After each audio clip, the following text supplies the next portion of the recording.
మనం అన్నింటిలోనే ఉపయోగించే పచ్చిమిరపకాయలతో కూడా స్పెషల్ కర్రీ చేయొచ్చని మీలో ఎంతమందికి తెలుసు? అదేనండి పచ్చిమిరపకాయలతో పులుసు. పచ్చిమిరపకాయలతో పులుసు ఏంటి అని అనుకుంటున్నారా? అదేంటో చూసే ముందుగా మన ఛానల్లోనికి స్వాగతం సుస్వాగతం. Welcome to my YouTube channel Ammu's new 2024 అండి. నా ఛానల్ని ఇంతగా సపోర్ట్ చేస్తున్న మీ అందరికీ పేరు పేరున కృతజ్ఞతలు. ఈ వీడియో చూస్తున్న వాళ్ళు తప్పకుండా సబ్స్క్రైబ్ చేయండి.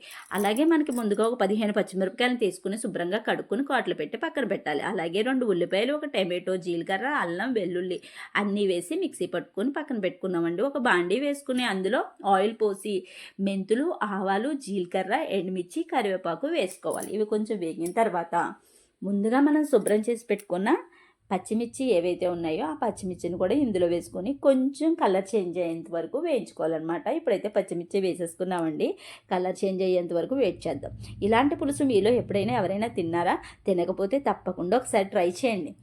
ఇలాంటి కొత్త వంటకాలన్నీ మీకు కావాలంటే మీరు చేయాల్సిందల్లా ఒకటే ఫ్రెండ్స్, మన ఛానల్ని సబ్స్క్రైబ్ చేసి నేను చేసే వీడియోలని ఇంకొంచెం మందికి షేర్ చేయడమే. సో పచ్చిమిర్చి కూడా ఎగిపోయినాయి కదండి. ఇప్పుడు ముందుగా మనం చేసుకున్న ఉల్లిపాయ పేస్ట్ ఏదైతే ఉందో దాన్ని అయితే వేసుకుందాం. ఈ ఉల్లిపాయని పచ్చివాసన పోయేంత వరకు మనం వేయించుకోవాల్సి ఉంటుంది.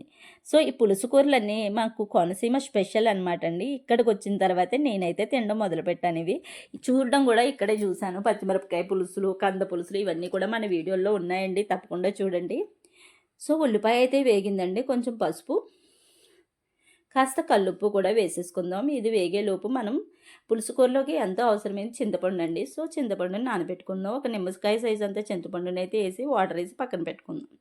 ఇదంతా వేగిన తర్వాత ఇందులో మనం చిల్లీ పౌడర్ వేసుకోవాలండి. 2 టేబుల్ స్పూన్ వరకు నేను కారాన్ని అయితే వేసుకున్నాను. కారం కూడా పచ్చివాసన పోయేంత వరకు వేయించుకోవాలి. ఇప్పుడు మనం కాస్త వాటర్ వేసి ఆ వాటర్ కొంచెం బాయిల్ అయ్యేంత వరకు వెయిట్ చేయాలన్నమాట అండి. అప్పుడే మనం తీసుకున్న చింతపండు గుజ్జుని అయితే వేసుకోవాలి. ఇలా బాయిల్ అయిన తర్వాత మనం తీసుకున్న చింతపండు గుజ్జును కూడా వేసేసుకుని ఒక 10 to 15 మినిట్స్ స్లో ఫ్లేమ్లో పెడితే కొత్తిమీర పైనుంచి వేసుకుని ఇలా మరిగిన తర్వాత తింటే ఉంటుందండి. అబ్బో నా భూతే నా భవిష్యత్తు. నేను తిన్నప్పుడైతే మాత్రం చాలా చాలా టేస్టీగా ఉందండి. ఇప్పుడు నేను చేసిన పులుసు మీ అందరికీ నచ్చుతుందని అనుకుంటున్నాను. సో మీరు కూడా ఒకసారి ట్రై చేసి ఇలాంటి కొత్త వంటల కోసం మన ఛానల్ని సబ్స్క్రైబ్ చేసి షేర్ చేసి కామెంట్ చేయండి. Thank you for watching my video. Thank you so much guys.